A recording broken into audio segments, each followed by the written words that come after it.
Halika't pag-usapan natin ng isang napakatinding kabalintunaan. Nakasentro to sa kay dating Pangulong Rodrigo Duterte sa kanyang madugong war on drugs at sa isang hatol mula sa International Criminal Court na tila babago sa lahat ng bagay. Dito talaga umiikot yung buong kwento natin, Sa dalawang pahayag na to na grabe, sobrang magkasalungat. Sa isang banda, isang utos na pumatay. Sa kabila, isang pasasalamat sa Diyos para sa hustisya. Paano nangyaring nagtagpo ang dalawang ito?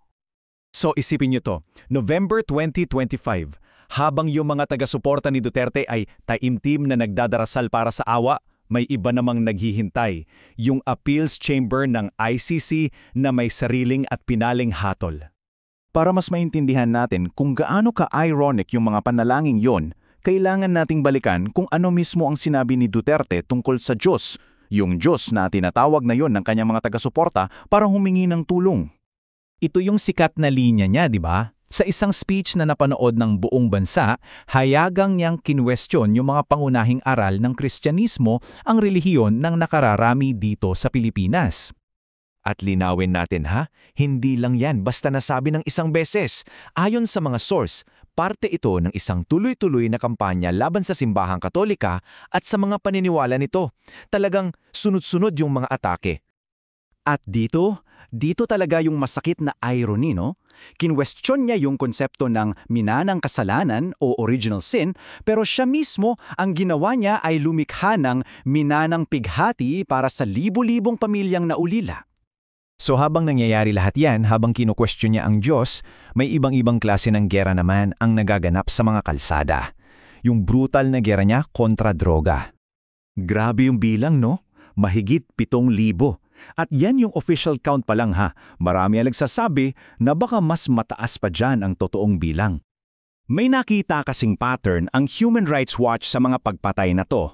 At nakakakilabot siya.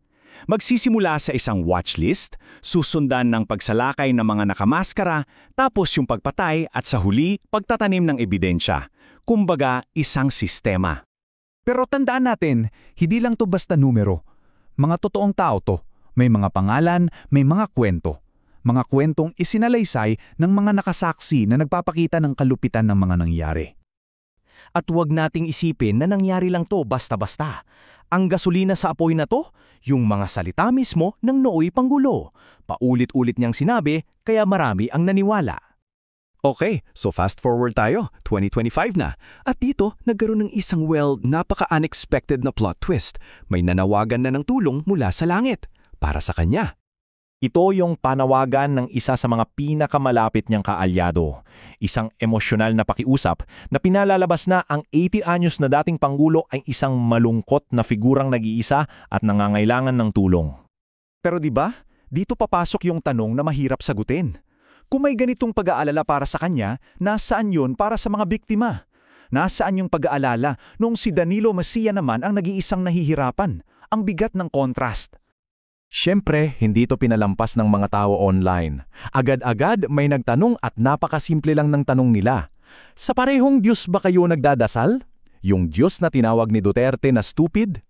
So habang may mga dasal na umaakyat sa langit, may desisyon namang bumababa dito sa lupa at galing to sa International Criminal Court. At anong nangyari? Noong November 28, yung panel ng 5 hukom, isa-isang binuwag lahat ng argumento ng defense. Sinabi nilang baka tumakas. Rejected. Sinabing baka manggulo sa investigasyon. Rejected.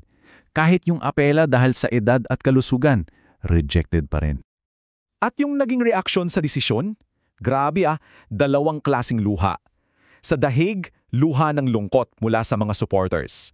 Dito sa Pilipinas, luha ng ginhawa mula naman sa mga pamilya ng biktima na nagsasabing salamat sa Diyos. Tapos, yung mga dating kaalyado ni Duterte, pinuna yung desisyon? Ang ginamit nilang salita, call of humanity. Parang teka lang, di ba?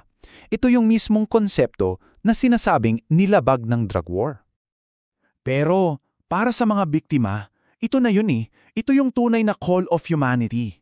Yung desisyon ng ICC, para sa kanila, yun ang hustisya. Yun ang pagkilala sa kanilang pagdurusa. At dito na tayo papunta sa pinakakonklusyon ng lahat, Yung mga dasal, hindi nasagot. pero hindi dahil wala ang Diyos. Ayon sa source, ito'y dahil sa wakas, nandito na ang hustisya ng tao. Gets nyo yung kabalintunaan? Yung taong mismong tumawag sa Diyos na stupid, siya ngayon ang natututo ng isang mahalagang aral na ang hustisya hindi yang basta-basta nagpapatawad kung walang pananagutan. Kaya iiwanan tayo ng kwentong to na may isang malaking tanong. Isang tanong na, sa tingin ko, nasa sentro ng lahat ng to. Ano ba talaga ang koneksyon ng awa na galing sa itaas at ng hustisya na ginagawa nating mga tao dito sa lupa? Isang bagay na sulit pag-isipan.